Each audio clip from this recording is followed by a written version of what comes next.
The banquet hall was decorated with blue and gold streamers, the company colors. A cake sat on a table near the front with, "Thank you, Frank, 32 years," written in white icing. People were laughing, drinking. Someone had spilled salsa on the tablecloth. I stood near the back, next to Maria. Derek Vance was at the podium. He tapped the microphone twice, and it squealed. He smiled at everyone as if he'd planned that. The room quieted. I remember the exact time on my watch, 7:05 p.m., 2 minutes before the speeches were scheduled to start. That was Derek, always early to be seen. Never early to do the work. "Good evening, everyone," Derek said. "I want to thank you all for coming tonight to celebrate Frank Miller's retirement." Polite applause. I nodded. Maria squeezed my arm. "You know," Derek said, "when I joined this company 18 months ago, I kept hearing about Frank. The legend. The guy who knew every pipe and valve in the building. And I wondered, why is he still here? Why hasn't he moved up? Why hasn't he been promoted?" He paused. Let the room hang there. Then he said, "And after working with him, I figured it out. Frank's been coasting for years. He found his sweet spot and stayed there. Never pushed for more, never innovated. But you know what? That's okay. Some people are just caretakers. They hold the fort until the real leaders arrive." People laughed, a few of them. My wife Eileen stopped smiling. Maria set her drink down hard. "We're finally getting some fresh blood in operations," Derek continued. "I'm bringing in 2 new analysts from a top-tier consulting firm. They're going to streamline everything Frank left behind. So let's raise a glass to Frank. Glad you're enjoying your retirement. We'll take it from here." He lifted his champagne flute. People raised theirs. There was an uneasy murmur beneath the clinking of glasses. I said nothing. I walked to the podium, slowly. My joints ache more than they used to. Derek stepped aside, still smiling, holding his champagne. He looked as if he expected me to give a sappy speech thanking everyone. The way he looked at me, like I was a grandfather who'd wandered onto a construction site. I took the microphone. "I'd like to thank Derek," I said, "for that perfectly accurate summary of his own performance over the past 18 months. A few people chuckled. Derek's smile tightened. Then I reached into my jacket pocket. I pulled out the USB drive. A small black Alexa with a blue indicator light. I held it up so everyone could see it. "Derek, this is for you," I said. "I spent the last year putting it together. It's a folder with subfolders. Every project you've bungled since you arrived. Every client, complaint you deleted, and I quietly resent. Every safety regulation you ignored, and I fixed before someone got hurt. Over 15 years of your mistakes." I paused. "Over 15 years, I repeated. "It took me a while to gather it all, but I found records from your previous job too, through industry contacts. Everything, timestamps, email chains, notes I kept."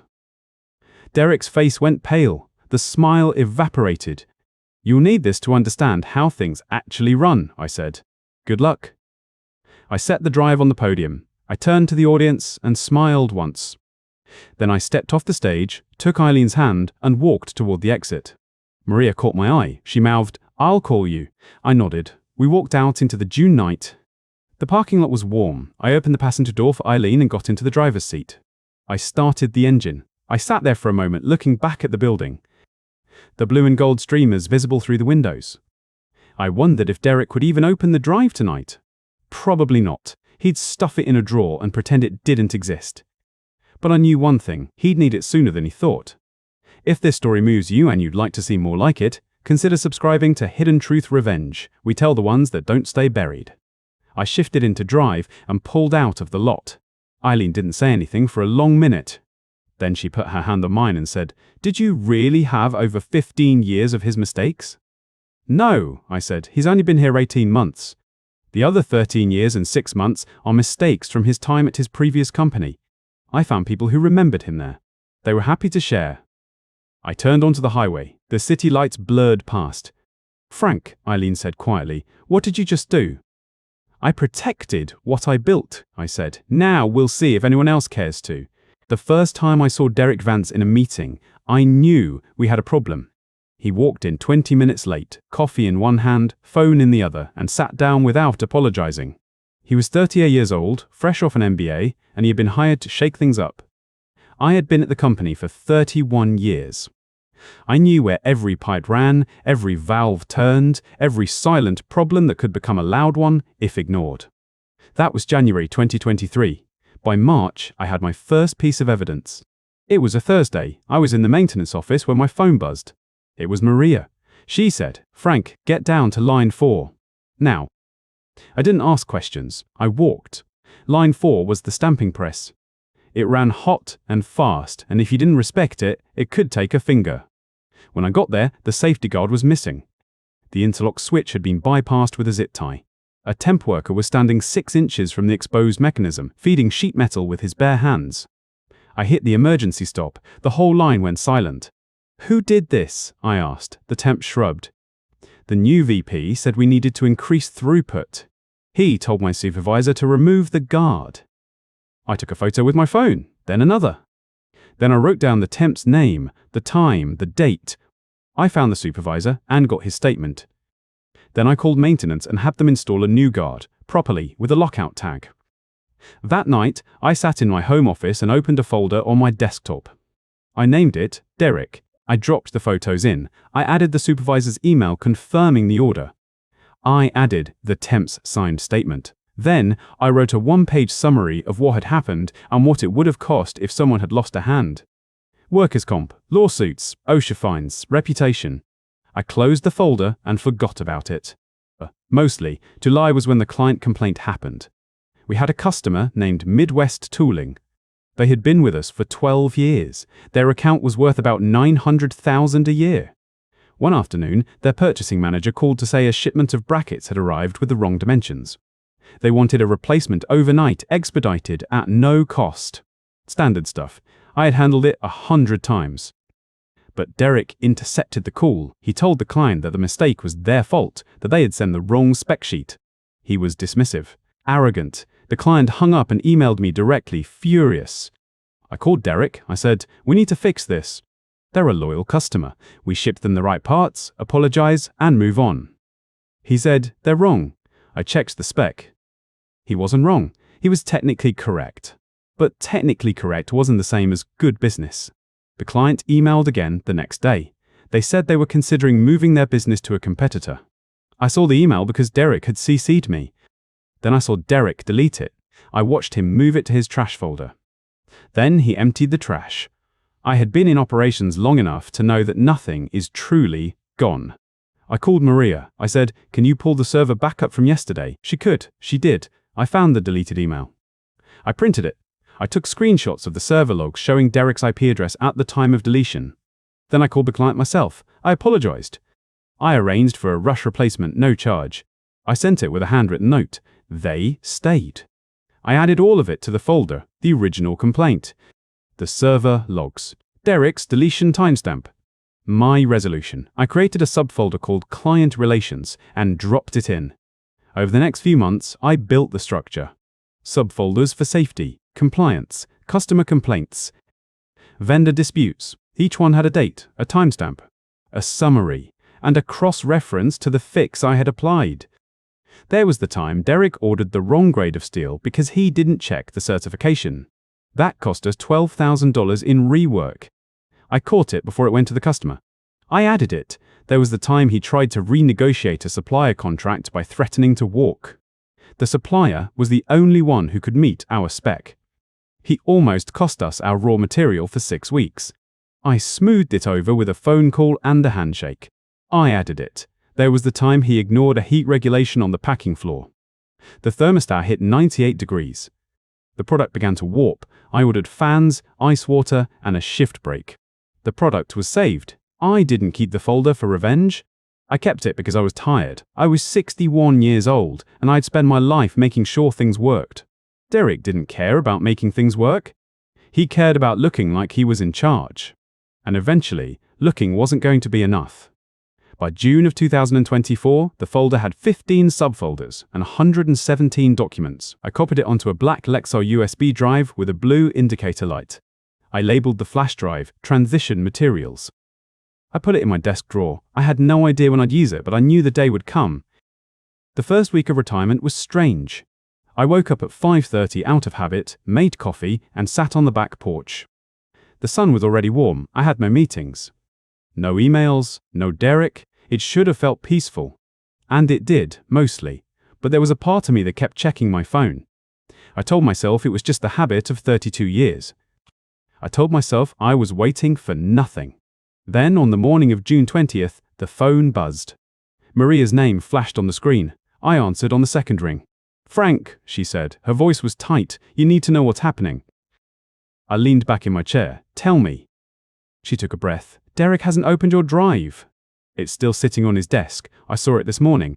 He's using it as a paperweight." I let that sit. "Anything else?" "Plenty." She paused. "He's been changing all your protocols. The ones for line 4, the coolant system, the shipping schedules. He told the team you were old school and he was modernizing." "Modernizing," I said. "Right, except he's already made mistakes. Real ones." I stood up and walked to the edge of the porch. "The grass needed mowing. Give me an example." Maria lowered her voice. "The chemical disposal. You remember the EPA guidelines we had for the solvent tanks?" I remembered. I had written those guidelines myself. They were 12 pages of precise instructions. Each step was tested and approved. It took 6 months to get them certified. "What about them?" I said. "He overrode them. Told the crew it was too slow. He ordered them to dump the solvents into the old drainage system, the one that was decommissioned in 2019. I closed my eyes. That drainage system emptied into a runoff channel near a residential zone. We had paid $40,000 to seal it. I was there when they poured the concrete. "Did anyone stop him?" I asked. Patricia tried. She sent him an email. He replied, quote, "I'm the VP of operations." The guidelines were Frank's. They're not law. He said that. Word for word. I have the email. I looked at the yard. The rose bushes needed trimming. What happened with the chemicals? They went into the drainage system. The soil samples came back hot. Environmental Services found out. There's a report. How bad? Bad enough that the EPA is asking questions. Not an official audit yet, but they're asking. I set my coffee down on the railing. The mug was warm. The morning was quiet. "You know what this means," Maria said. "I know. If they dig deeper, they'll find everything. The safety guard Derek removed in March. The client complaint he deleted. The $12,000 rework on the Midwest tooling account. All of it." I said nothing. I told Patricia what I knew, she continued. She got nervous, said we need to follow procedure. I think she's starting to realize how deep this goes. "Does Derek know about the EPA?" I asked. "No, he's too busy patting himself on the back for cutting costs.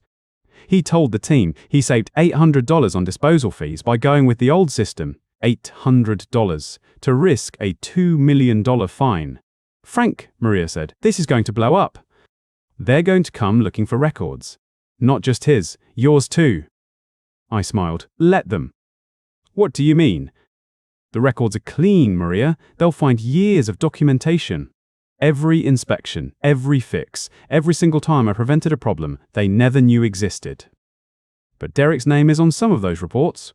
He signed off on changes I can't trace." "That's fine. Let the documents speak for themselves." She was quiet for a moment. "You knew this would happen."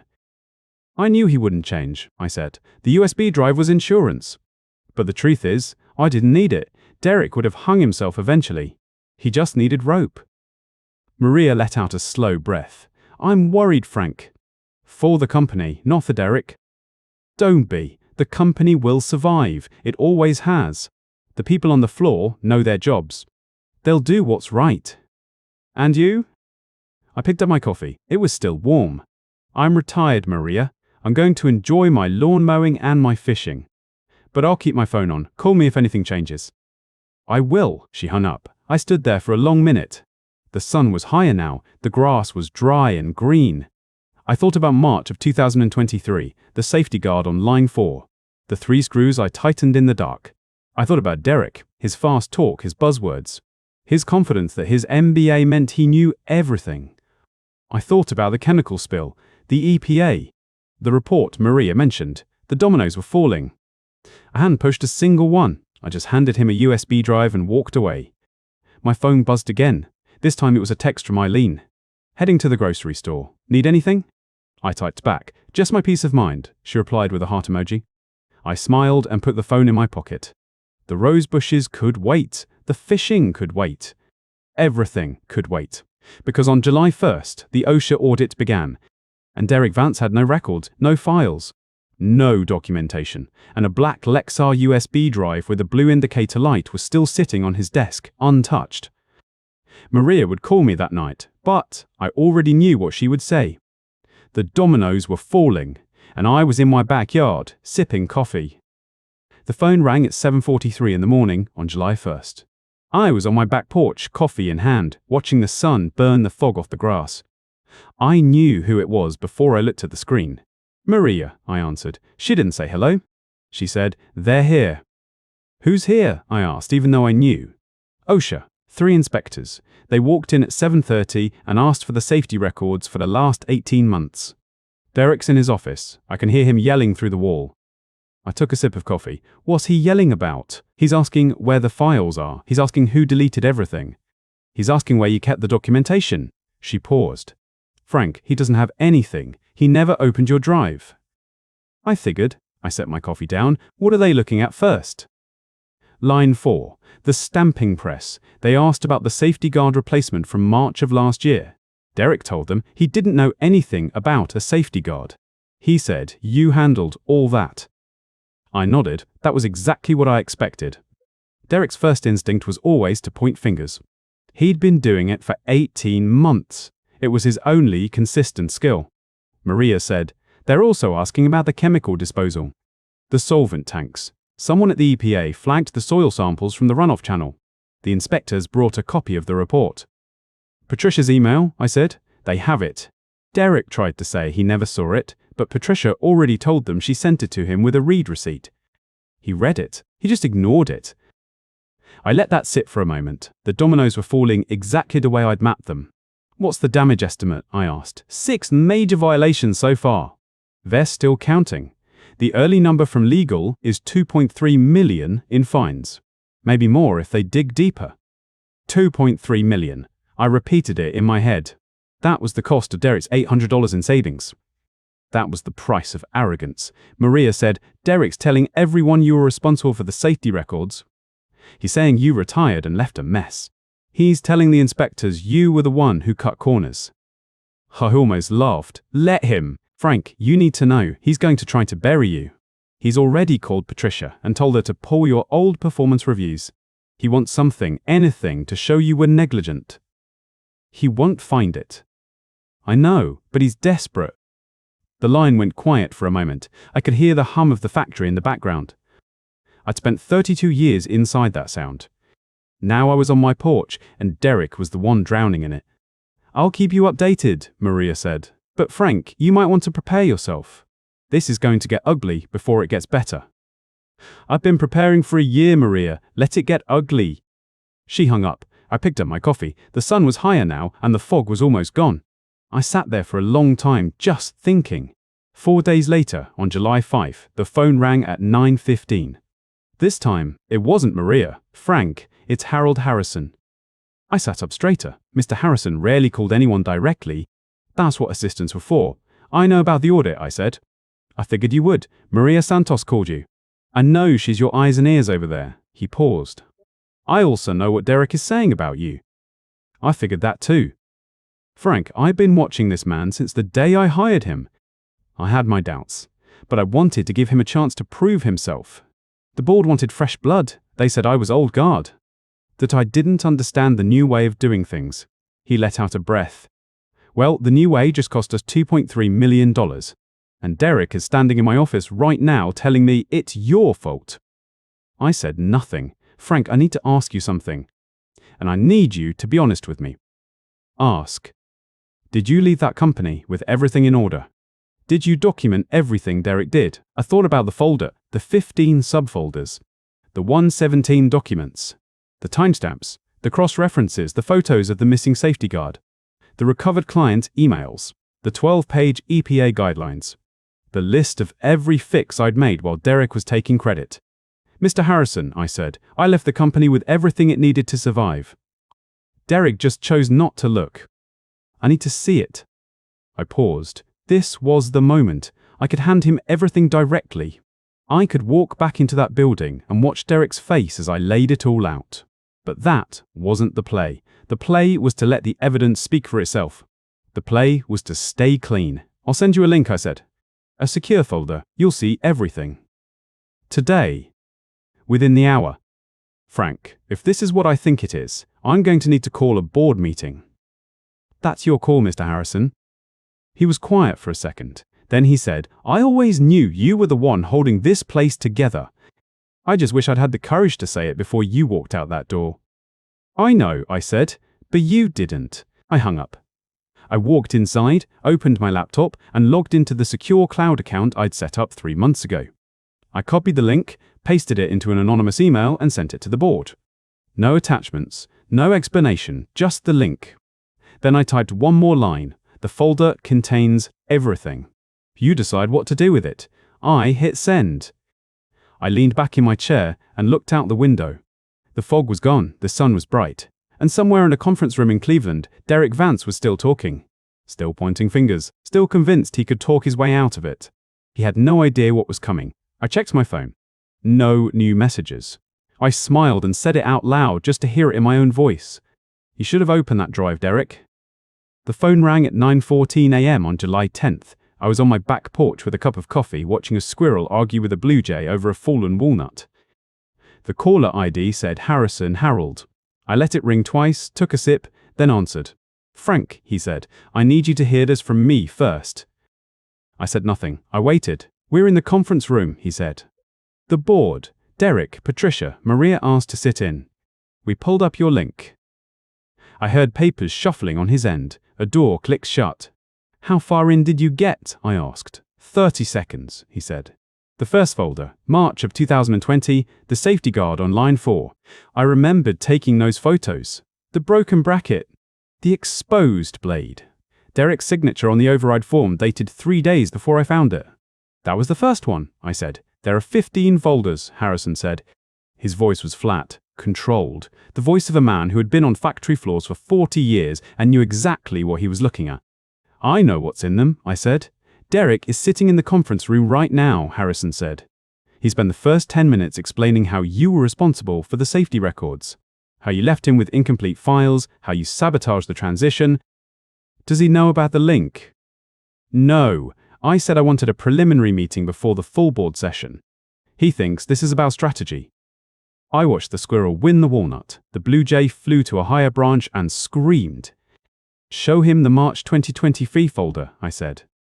The override form has his signature. Ask him who signed it. There was a pause. I heard Harrison breathe. I already did, he said. He said you forged it.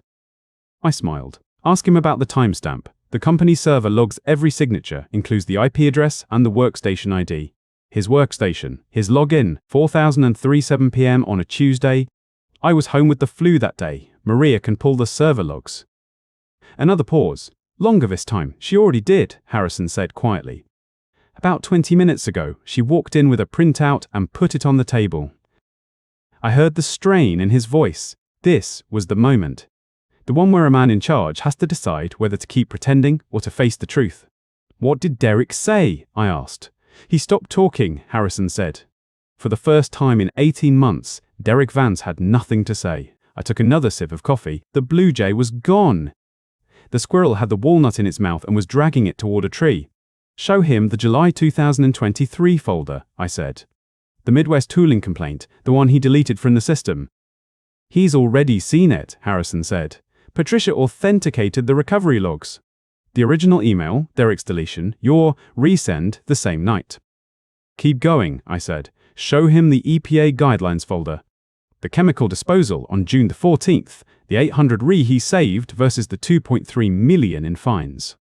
He tried to blame Patricia, Harrison said. Said she didn't flag the risk clearly enough. Then she pulled up her original email with a read receipt. Sent to his inbox, read at 9:47 a.m. on June 5th. I heard a door open on his end, voices in the background. Someone said something sharp and loud. That was Derek, Harrison said. He just threw his chair backward. Let him settle, I said. Show him the rest. There's more? He wrote 15 signatures over 18 months, I said. Every one of them is a violation he authorized, and I covered. The folder is cross-referenced with timestamps, photos, server logs, email headers, and my fixed documents. He signed the problems. I signed the solutions. It's all there. Harrison was quiet for a long time. I heard him walk somewhere. A door closed again. "Frank," he said, "why didn't you come to me a year ago?" "Because you hired him," I said. "You put him above me. If I came to you with complaints 10 months in, I'd be the bitter old guard blocking the new direction. You wouldn't have believed me." He didn't argue, but I knew the paperwork would speak louder than I ever could, I said. I just had to wait until he had enough rope.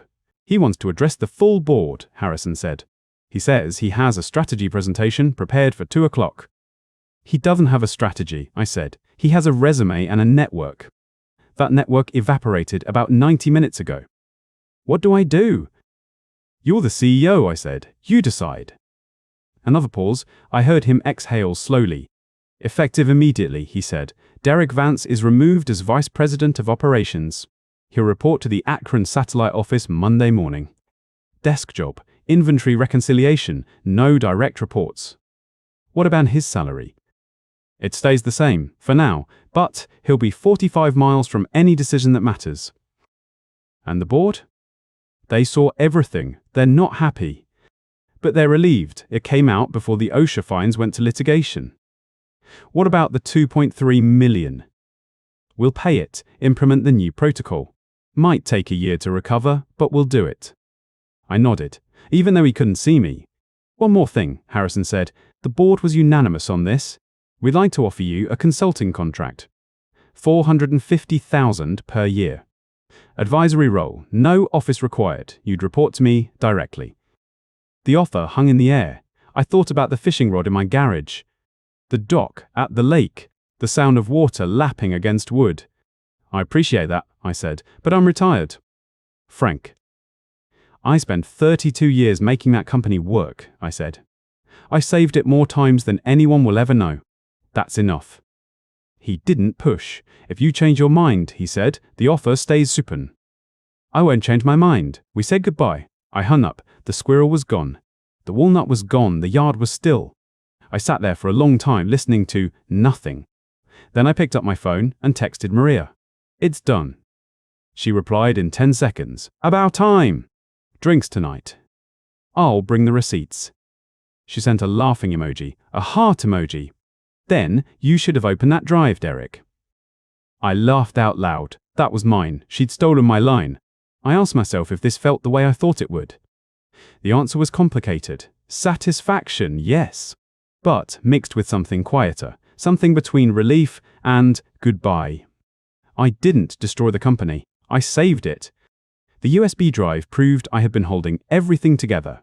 I didn't gloat. I simply let the evidence speak. And when they offered me a way back in, I said no. That was the real victory. On February 1, 17 days after Derek resigned, my phone rang at 7 in the morning. Caller ID showed an unfamiliar number. I almost let it go to voicemail. But something made me pick up. Frank Miller speaking. "Frank, it's Tom Whitfield. I'm the new CEO." I sat up straighter. Tom Whitfield, I remembered him. He'd been the plant manager of our sister facility in Columbus. Solid reputation, quiet competence. "Mr. Whitfield," I said, "congratulations on the promotion." "Thank you. I wanted to call because I owe you an apology." I frowned. "For what?" "For not stepping in sooner. I've been watching that situation for 6 months from Columbus. I knew Derek was in over his head. I didn't say anything. I should have." I took a breath. "You're calling to apologize?" "I'm calling because I need your advice," he said. "I've got 8 empty positions in operations. Half of them were Derek's hires. I need people who know the floor. Not just a spreadsheet. Where do I find them?" I almost laughed. "You're asking me. You ran that plant for 15 years before Derek showed up. You trained half the supervisors. I'm asking the man who kept it running." I looked down the window. The lake was still. A heron stood at the edge of the dock. "Hire from within," I said. "Promote Maria Santos to operations director. She knows more about that plant than anyone. Then go down the list of senior leads: Mike Chen, Gloria Reyes, Dave Kowalski. They've got 20+ years combined. They've never been asked to lead because Derek believed in fresh blood." "The stuff that dies when you cut it off," Whitfield said. "Something like that." He thanked me. He said he'd call Maria that afternoon. Then he paused and said, "Frank, the board is considering a plaque in the lobby for your service." "Don't," I said. "Put that money into training." He laughed. "I was told you'd say that." We hung up. I sat there for a minute, the phone warm in my hand. I didn't feel vindicated. I didn't feel powerful. I felt like a man who had done his job and was finally being allowed to stop. That night, I checked LinkedIn for the first time in months. I saw Derek's profile. His headline read, "Experienced Operations Executive Seeking New Opportunities." Between opportunities, I closed the tab and smiled. Then I went back to my workshop and finished sanding that chair. Some people need a title to feel important. I just needed good wood and peace. March turned into April. The lake thawed slowly, ice giving way to dark water inch by inch. I went out every morning that the weather allowed, casting from the end of the old wooden dock, watching the sun come up over the trees. I didn't think about the plant much. That surprised me. After 32 years, I assumed I'd feel the pull. A phantom limb, my father used to call retirement. That ache of a place you no longer belong to. But I didn't ache. I just sat on the dock with my rod and my coffee and watched the world wake up. Eileen asked about the drive once. We were on the porch, both of us reading, the screen door creaking in the breeze. "Do you ever wonder if you went too far?" she said. I set my book down. I didn't destroy anything. I just showed people what was already there. "That's what I told myself," she said, and went back to her page. We left it there. In May, I got a call from Bob Gorman. He'd retired 2 years before I did. He heard I was fishing and asked if I wanted company. I said yes. He showed up on a Tuesday morning with a tackle box older than my marriage and a thermos of coffee that was mostly bourbon. We didn't talk about the company. We talked about lures and walleye and the price of bait. Around 11, he said, "I heard about Vance." "Everyone heard," I said. "Heard he's got a LinkedIn profile that says seeking new opportunities. That's corporate code for please hire me before my wife leaves me." I laughed. Bob always had a way of cutting through things. "Heard you turned down 450 grand, he said. "Triple my old salary." "And you said no." I said no. Bob nodded slowly. He cast his line and watched the bobber settle. "You always were the only one at that place with any sense. We fished until 4. He caught 2. I caught 1. I called it a win." Summer came. The days stretched out long and slow. I rebuilt the porch railing. I fixed the gutters. I started a bookshelf in the workshop that I'd been meaning to build for 6 years. There was a quiet rhythm to it. I'd wake up, make coffee, decide what to build or where to fish. No meetings. No deadlines. No Derek Vance standing in my doorway with another half-baked plan. I did check his LinkedIn one more time. I couldn't help myself. It still said, "Between opportunities." I saw he'd changed his profile picture. Same smile, same blue tie, same everything. I wondered if he'd figured it out yet, if he understood why that drive ruined him. Not because I hated him, because I had proof. October. The leaves turned. I was stacking firewood when my phone buzzed. An unfamiliar number. Frank Miller. "Frank, here's Tom Whitfield." I set the log down. "Tom, how's the new job?" "Busy," he said. "We just finished the OSHA follow-up. Passed clean." "Good." I wanted to call because I'm making some changes. Nothing big, just reorganizing a few things. "I'm not your consultant, Tom." "I know. I'm not asking for anything. I'm telling you. I promoted Maria Santos to operations director." I sat down on the woodpile. "She deserves it. She said you taught her everything. Said you spent 20 years making sure she knew every machine in that building. She learns fast. She'll do fine. She better. I'm counting on her." We talked another minute. Nothing important. Weather. The holidays. He told me the parking lot was finally resurfaced. I told him it was about time. After we hung up, I sat there a long while. The stacks of wood beside me, the sun low and orange through the bare branches. I didn't feel the need to go back. I didn't feel the need to visit or call or hover. The place was in Maria's hands. She'd keep it running. She'd keep it honest. That night I walked to the dock. The lake was still. A heron stood at the far edge, motionless, waiting. I watched it for 10 minutes. I thought about Derek. Not with anger, not with satisfaction. I thought about a man who walked into a building he didn't understand and decided to tear down everyone who did. I thought about how he shook my hand on his first day and said, "I've got some ideas about modernizing floor operations. No curiosity." No humility, just ambition. I never hated him for it. I just refused to let him burn the place down. The heron struck the water, came up with something silver and struggling. It swallowed once and stood still again. I turned and walked back to the house, back to Eileen and the wood stove and a book I'd been meaning to read for 10 years. The plants didn't need me anymore, neither did Derek. And for the first time in my life, that didn't feel like a loss. It felt like peace. Thanks for listening. If you enjoyed the story, please like and subscribe. There's always more where that came from.